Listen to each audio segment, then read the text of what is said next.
Je vais me débrouiller d'activer. D'accord. Alors, j'espère que PDG, vous me recevez 5 Oui, c'est sur bon, 5. c'est bien. Vas-y. Allô? Oui, vas-y, c'est bien.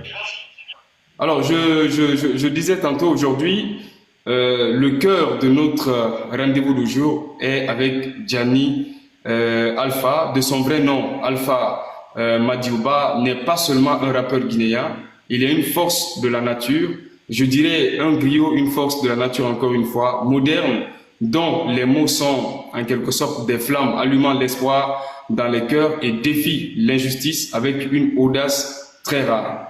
Des informations que nous avions reçues, il faut le dire, né le 24 février 1985 à Koundara, à Moine-Guinée, cet homme aujourd'hui a transformé son parcours sémé d'embauches en une odyssée artistique et militante aujourd'hui qui résonne bien. Alors, Conter en quelque sorte l'histoire d'un visionnaire parce que voilà, vous voyez, c'est pourquoi je disais, mais je ne suis pas en Guinée, hein. L'endroit où je suis, le courant est en mode automatique. Voilà, donc les racines d'un destin hors norme, issu d'une famille de fonctionnaires, Gianni Alpha grandit entre Koundara, Pita et Conakry, bercé par les rythmes traditionnels guinéens et les pulsations du hip-hop occidental. Dès son plus jeune âge, il est marqué par les sonorités de groupes légendaires comme IAM, NTM, Funky Family et Wu-Tang Clan, donc qui éveille en lui une certaine passion pour le rap, ce genre où la parole devient pouvoir, mais son enfance n'est pas donc exempte de défis. Après donc un accident et le départ de sa mère malade pour les États-Unis, le jeune Alpha est envoyé à Conakry où il fréquente le lycée Koumandian. Craignant qu'il ne sombre dans la délinquance, sa grand-mère l'expédie à Dakar, au Sénégal, où il décroche un diplôme en multimédia et une attestation donc de commercial. Ce séjour à Dakar, loin de l'atteindre, forge son caractère et aiguise donc son regard sur le monde. Et donc, il faut le dire, avec les informations que nous avions reçues à notre niveau, c'est à Dakar en 2000 que Gianni Alpha pose les premières pierres de sa carrière musicale avec son ami Stéphane Mario, alias Monsieur Bucho. Ils fondent donc le groupe Kateng Desha, signifie qui lâche rien. Et jusqu'aujourd'hui, il ne lâche pas, vous le constatez. Il a été repéré par le pionnier du rap africain Didier Awadi.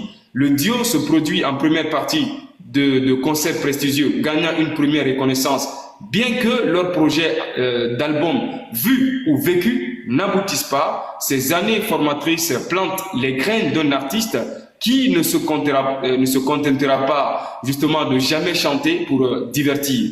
La station d'un cisario des mots. De retour en Guinée, Gianni Alpha se lance donc en solo avec une détermination farouche. En 2012, il dévoile donc son premier album, G4 Live, un opus révolutionnaire divisé en 5 chapitres qui explore les facettes de son univers, l'engagement, l'amour, la rue, la foi et l'espoir. Ce disque, justement acclamé pour la finesse de ses textes et la puissance de son flow, marque un tournant dans le rap guinéen. Il est désigné révélation de l'année par Espace FM et remporte 3 djembés d'or, dont celui du meilleur rappeur de l'année.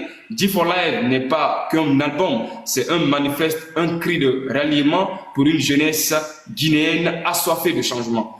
Il faut le dire que Gianni Alpha enchaîne avec Rêve d'Afrique 2015 et Cisario Schizophérie 2018, donc des œuvres où il mêle avec virtuosité hip-hop, afro-funk et pop, tout en dénonçant les injustices. C'est là justement sa particularité et en prônant les valeurs démocratiques. Son album Chef Rebelle 2022 lui vaut le prix du meilleur album urbain aux victoires de la musique guinéenne, consolidant son statut de fer de lance alors du rap conscient. En 2019, il est sacré meilleur rappeur guinéen par Guinée Hit Music et reçoit la prestigieuse cassette d'or, un prix panafricain qui consacre justement son rayonnement continental.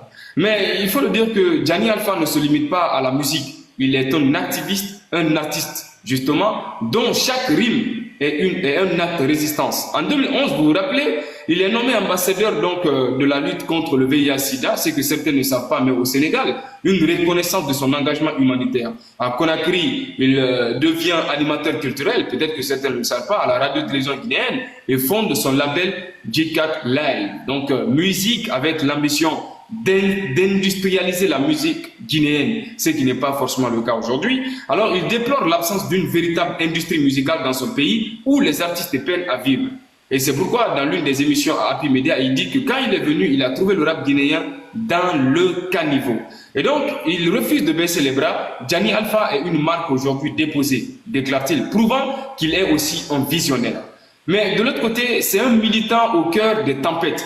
L'engagement de Gianni Alpha dépasse les studios d'enregistrement pour s'ancrer dans les combats de la société civile. Après la chute d'Alpha Condé en septembre 2021, il devient porte-parole du collectif des artistes du Front national pour la défense de la Constitution FNDC, puis membre de la coordination nationale occupant le poste de responsable des relations humaines et de la citoyenneté active.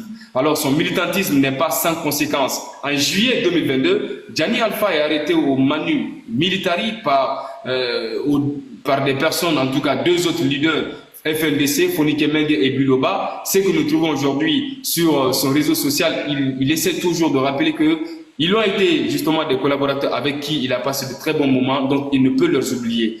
Il faut le rappeler, il est libéré le 8 juillet pour délit non constitué. Loin de se taire, il transforme cette épreuve en carburant en quelque sorte pour son art, montrant sur la scène mythique de Bataclan à Paris le 16 juillet 2022, où il livre donc une performance historique prouvant que rien ne peut briser sa détermination. Donc en août 2023, laissé des divisions et des manipulations politiciennes, Gianni Alpha annonce suspendre sa participation au FNDC et à tout mouvement social, affirmant vouloir agir en son nom propre. La paix est un don de soi, déclare-t-il.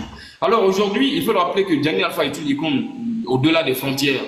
Plus qu'un rappeur, il est le leader d'opinion, un symbole de résilience, audace. Les textes font preuve. Alors,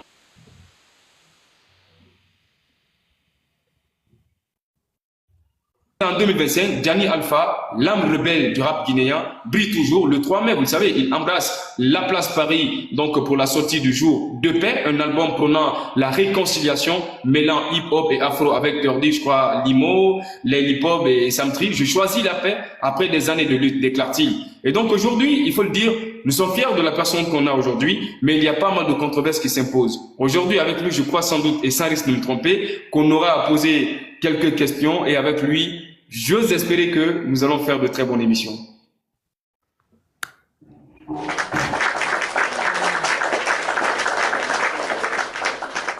Nous allons continuer toujours, n'oublie pas de partager maximum, hein, c'est le parcours.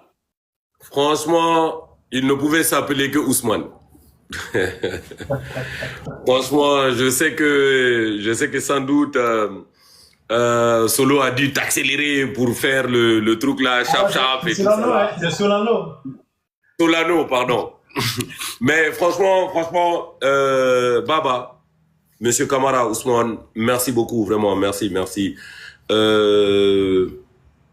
On verra après, on va travailler ensemble pour que tu affines 2 ou 3 petites informations. Mais sinon, franchement, je trouve le travail que tu as fait là magnifique, au fait, magnifique. C'est une très belle présentation de ma personne et je te remercie pour ça, mon frère. Alors, on continue. Alors, on continue avec Gianni Alpha, c'est important. N'oublie pas aussi de partager maximum et d'aller sur le site aussi, hein, c'est important. Alors, on va continuer concernant ce qui se passe aujourd'hui, Gianni. On a vu tout récemment, à chaque sortie, ça fait l'écho. Quel est ton avis concernant le gouvernement en place? Et aujourd'hui, est-ce que c'est le désespoir ou il n'y a plus d'espoir, selon toi? Et hier, aujourd'hui, vous avez écrit quelque chose sur la page en disant qu'on n'a pas oublié les phoniqués, les bilots. Est-ce que vous avez une information à nous donner? Parce que Eli était là, il nous a dit en fait, il ne rassure pas s'ils sont en vie ou pas. Qu'est-ce que tu en penses en fait concernant? Parce que chaque instant, tu interpelles, est-ce que aujourd'hui, tu détiens des infos en fait aussi, on peut savoir exactement concernant la situation quand même, Gianni? Non, là, déjà d'abord, merci, tu vois, parce que le simple fait d'en parler, Ouais. tu vois, toi, dans ton live, que ce soit avec moi ou que ce soit avec quelqu'un d'autre, mais le simple fait d'en parler en tant qu'homme de médias, c'est déjà très, très énorme, tu vois. Ouais. Donc, à mon nom personnel et au nom de tous les camarades de lutte et au nom de tous les militants pro-démocratie, je te remercie, tu vois. Je te remercie pour ça. Après, concernant Fonike et Bilo, il faut qu'on arrête de tergiverser, en fait, tu vois. Il faut qu'on arrête d'aller dans tous les sens, tu vois. Il y a une chose qui est sûre, c'est que nous avons tous l'information. Tu vois. L'information, c'est laquelle? C'est que ces messieurs, ces grands messieurs qu'ils sont, ont été kidnappés au domicile de Fonike Mengue par les autorités guinéennes. Ça, tout le monde le sait, tu vois. Les témoignages des personnes qui étaient présentes lors de leur kidnapping, de leur enlèvement, disent que c'est les autorités guinéennes qui les ont enlevés. La troisième personne qui a été enlevée avec eux et qui après a été libérée parce que justement, n'étant pas quelqu'un de médiatique et quelqu'un de connu, ils se sont dit que c'était juste un dégât collatéral et que c'était pas forcément quelqu'un qu'il fallait arrêter. Je parle de Mohamed Sissé, ok, a fait les témoignages pour dire on nous a arrêtés au domicile de Fonike Mengue, on nous a envoyé au palais Mohamed V, du palais Mohamed V, on nous a envoyé sur l'île de Foteba. Une fois arrivé là-bas, moi j'ai été libéré, ils m'ont ramené, et puis ils m'ont amené au haut commandement de la gendarmerie. Au haut commandement de la gendarmerie, la personne qui était avec moi, c'est-à-dire le gendarme qui était avec lui, a appelé le patron du haut commandement de la gendarmerie, c'est-à-dire M. Bala Samoura, qui en gros l'a menacé en lui prodiguant des conseils de éloigne-toi de ça, éloigne-toi de ça. Ok, ces personnes-là aujourd'hui, ça fait pratiquement bientôt 1 an qu'on n'a pas de leurs nouvelles. Mais on sait qui les a enlevés. On sait qui les a enlevés, tu vois. Maintenant, la question qu'il faut se poser, c'est laquelle? Les gars, si vous les détenez encore, libérez-les. Libérez-les. Si vous les détenez encore, libérez-les. Si vous les avez tués, ayez le courage de sortir et de dire au peuple de Guinée que vous les avez tués. Et montrez-nous leur tombe. Parce que comme je l'ai dit dans une de mes chansons, ce pays a connu trop de martyrs pour si peu de progrès. On a trop de personnes, on a trop de Guinéens de valeurs qui reposent dans des fosses communes. On a trop de Guinéens de valeurs qui reposent, c'est-à-dire à des endroits où leurs proches, ou leur famille, ou le Guinéen ne peut pas aller se recueillir. Il ne faut pas qu'on s'étonne que ce pays-là ne bouge pas et qu'il n'aille pas de l'avant. Parce que tant que nos morts ne vont pas reposer en paix, nous autres, nous ne pourrons pas vivre en paix. C'est de deux choses l'une. On sait que c'est vous qui les avez enlevés. C'est un fait. Tout le monde le sait. C'est celui qui ose le dire ou celui qui n'ose pas le dire. Mais tout le monde le sait. Tout le monde sait que ce sont les autorités guinéennes qui les ont enlevés. C'est de deux choses l'une, les gars. S'ils sont encore en vie, libérez-les. Si vous les avez tués, ayez le courage de dire que vous les avez tués. Soyez des hommes. Soyez des hommes et assumez les conséquences de vos actions. D'accord. C'est ça. D'accord. Merci. Moi, j'ai reçu Fonike Mengue sur ce plateau. C'était un plaisir d'échanger avec Fonike Mengue ici. On va continuer toujours. Alors, c'est concernant en fait l'évolution du rap guinéen en fait. Comment vous constatez le constat concernant le rap guinéen, surtout la nouvelle génération? Quel est votre avis là-dessus en fait? Énorme. Énorme. Énorme. Peut-être la Guinée ne s'en rend pas compte, mais c'est fou à quel point, c'est-à-dire le rap guinéen est d'un niveau international. Les Guinéens ne s'en rendent peut-être pas compte, mais c'est fou à quel point, c'est-à-dire comment les rappeurs guinéens, ils travaillent. Est-ce que c'est pas une manière aussi de les caresser, Djané? Est-ce que c'est pas une manière de les caresser? Est-ce que c'est pas une manière de les caresser? Non. Non, franchement, en bon Guinéen, on se connaît pour ça, quoi, au fait, tu vois. Moi, je ne suis pas le Guinéen qui caresse les gens dans le sens du poil. Mais le rap guinéen, il est énorme, énorme. Et c'est fou comment les rappeurs guinéens ont du talent. C'est fou comment les rappeurs guinéens ont du talent. Et c'est juste la Guinée qui s'en rend pas compte, au fait, tu vois. C'est juste la Guinée qui s'en rend pas compte, encore une fois de plus, tu vois. Comme dans plein d'autres domaines, les Guinéens, on est doués pour valoriser les choses qui viennent d'ailleurs. On est tellement... En fait, nous sommes tellement hospitaliers, nous sommes tellement social, nous sommes tellement humains que souvent on s'oublie nous-mêmes, quoi, au fait, au profit des autres, tu vois. Sinon, je le dis, et ça, les personnes qui sont en train de suivre ce live-là, capturez et vous gardez. Je mets l'Afrique au défi. En tout cas, en particulier l'Afrique francophone, au défi.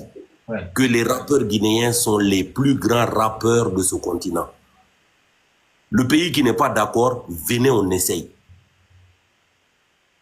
Venez, on essaye. Si les Ivoiriens ne sont pas d'accord que les rappeurs guinéens sont meilleurs qu'eux là, venez, on essaye. Prenez les meilleurs rappeurs ivoiriens et vous prenez les meilleurs rappeurs guinéens, vous les confrontez. On va les fumer. On va les fumer. D'accord. Alors, on va continuer. C'est important, en tout cas, c'est une bonne idée aussi, c'est une belle idée, en fait, concernant cette compétition aussi, de mettre en place ça. Monsieur Ousmane, je vous donne la parole en attendant, avant d'aller sur... D'accord. les questions ouvertes. Allez-y, monsieur Ousmane. D'accord. Déjà, merci. Et désolé, PDG, par rapport à mon emplacement pour l'image. Ça arrive. Merci. Donc, alors, monsieur Diani, c'est par rapport à ce dernier passage que vous venez de donner, comme quoi les rappeurs guinéens sont les meilleurs. Et moi, je n'arrive pas un peu à comprendre pourquoi ils sont les meilleurs. C'est quoi leur force, c'est quoi leur particularité par rapport à certains rappeurs comme la Côte d'Ivoire. Est-ce que vous pensez que on peut comparer, par exemple, au jour d'aujourd'hui, de cette génération, un rappeur guinéen à un certain Imra qui commence aujourd'hui à prendre du chemin, monsieur Diani Alpha? Je vais répondre à ta question en deux phases. Tu comprends? Quand tu me dis pourquoi les rappeurs guinéens sont les meilleurs, je te dis d'abord c'est le talent. Faut pas chercher plus loin. Mais le talent ne suffit pas, monsieur Diani. Non, au fait, écoute, tu vois cette phrase-là, le fait de dire le talent ne suffit pas. Tu comprends? Ça, c'est une explication que les tocards, les nullards ont trouvé, tu comprends, pour rabaisser les gens talentueux. Tu comprends? Quand on dit le talent ne suffit pas, bon, c'est quoi qui suffit là? Il y a toute une structure. Il y a toute une structure, tout du talent quand même. Justement. Quand on parle de structure, tu comprends? Le rappeur et l'artiste, disons l'artiste, c'est pas à lui de structurer les choses. C'est pas son travail. Quand on dit quelqu'un il est artiste, tout ce qu'on te demande, c'est d'être talentueux et d'être créatif. C'est tout ce qu'on te demande. La structuration là, c'est pas à l'artiste de faire ça. Si aujourd'hui la culture ivoirienne est plus vendue que la culture guinéenne, les questions qu'il faut vous poser, c'est pas les hommes de culture, ce sont les administrateurs culturels. Et quand je dis administrateur culturel, je commence par parler, c'est-à-dire du ministère, par exemple. Si la culture ivoirienne est plus vue que la culture guinéenne, ça veut dire que... Non, tu peux faire ça. Oui, non, allez-y, on rentre dans un vrai débat là. Allez-y, non. Voilà. Ça veut dire que structurellement, la Côte d'Ivoire est culturellement et artistiquement plus structurée que la Guinée. C'est vrai. Tu comprends? On ne peut pas dire que, c'est-à-dire, un artiste guinéen, non, il est plus fort que, comment ça s'appelle, qu'un artiste ivoirien, là où le ministre de la culture ivoirienne est plus fort que le ministre de la culture guinéenne. Ok? Là où, c'est-à-dire aujourd'hui, l'équivalent du BGDA en Côte d'Ivoire délivre des disques d'or, des disques de diamant et des disques de platine, le BGDA, on me paye même pas mes droits de diffusion. On va arriver là. Non, attends, je vais, parce que la question que tu viens de poser, elle est très importante, tu vois. Ouais. Parce qu'en plus, tu as cité un nom. Tu vois, tu as cité un nom, tu as dit Imra. Ouais. Moi, Diani Alpha, je suis l'un des plus grands fans de Imra. J'adore ce qu'il fait, j'adore le mental, ce côté guerrier, ce côté vainqueur, c'est-à-dire on va faire ou on va faire. J'adore ce côté-là. Ouais. Mais je vous jure au nom de Dieu, que je peux vous citer au moins 5 rappeurs guinéens qui sont plus forts que Imra. Allez-y, monsieur Diani. Allez-y. L'émission sans filtre quand même. Terre est plus fort que Imra. Mais Gianni, tu regardes comment... Non, mais allez-y, laissez Gianni un peu. Non, allez-y. Allez-y. Je parle pour moi. Mais allez-y. Turn est plus fort que Imra. Monsieur le Black est plus fort que Imra. Tike est plus fort que Imra. Ouais. Ah, là tu dis ouais, donc là on est d'accord. Bon, non, là je m'arrête là. Ça veut dire qu'il y a au moins un avec qui on est d'accord. Moi je peux pas vous laisser parler. Allez-y, non, ça c'est quoi? Allez-y, continuez à citer. Vous avez cité. En fait, Maxime Beka est plus fort que Imra. Striker est plus fort que Imra. Trèfle Zer, il est plus fort que Imra. Je peux vous donner même des rappeurs que vous ne connaissez même pas, qui sont plus forts que Imra. Parce que là, vous avez cité les deux, franchement, je ne les connais pas en fait. Voilà.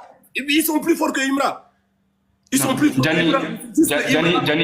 Gianni, écoutez, moi je crois que c'est bien d'apporter ce soutien que vous avez et cet amour que vous avez envers les artistes guinéens.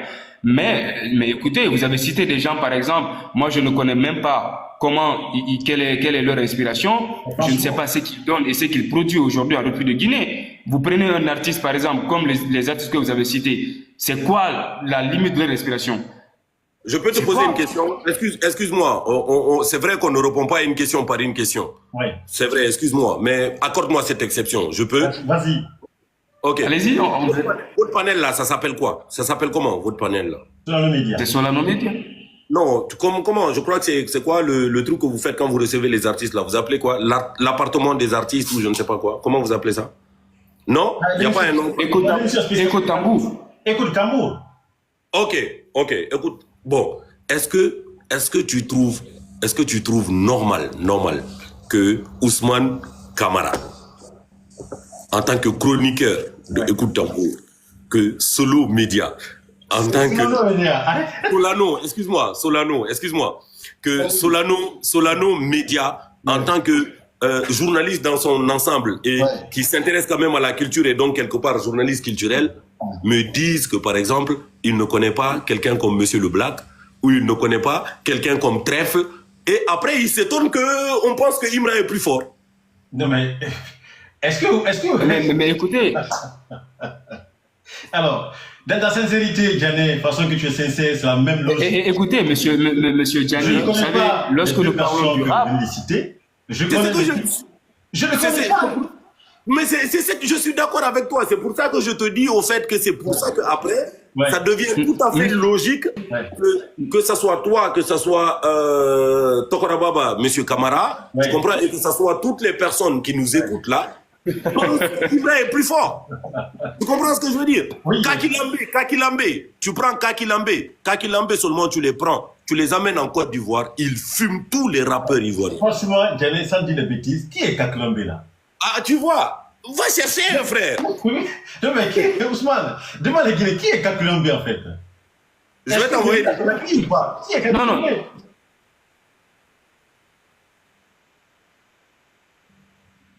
S'il vous plaît, vous savez, monsieur Gianni, le problème en Guinée, c'est justement ce que vous êtes en train de dire comme ça.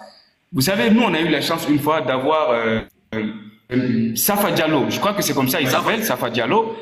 Écoutez, c'est un grand. Mais imaginez que... Oh, on t'entend pas bien. Hein. Ah oui, c'est sa connexion. C'est moi ou bien c'est lui? Non, mais c'est de ton côté, c'est sa connexion qui bug en fait. Vous êtes là? Ah, ok, d'accord. Okay. Ouais. Monsieur Camara, c'est comment? Toi aussi, tu es en exil ou bien? Je parlais de Safa Diallo.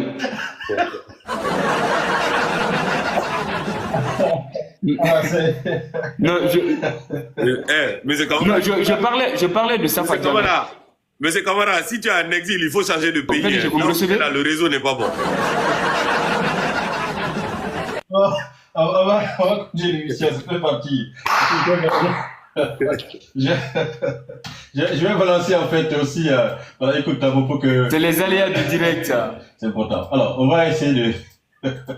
Alors, c'est bon? Est-ce que c'est bon? Sur l'actualité. Ouais, je crois que ça va maintenant. Je crois que ça va. À vous faire. Rendez-vous sur solanomedia.info avec des reporters et envoyés spéciaux sur tout le terrain pour vous offrir des informations sûres, fiables et traitées avec professionnalisme. L'actualité du monde, accessible à tous en un seul endroit et du bout des doigts. Solanomedia.info, découvrir, comprendre et partager.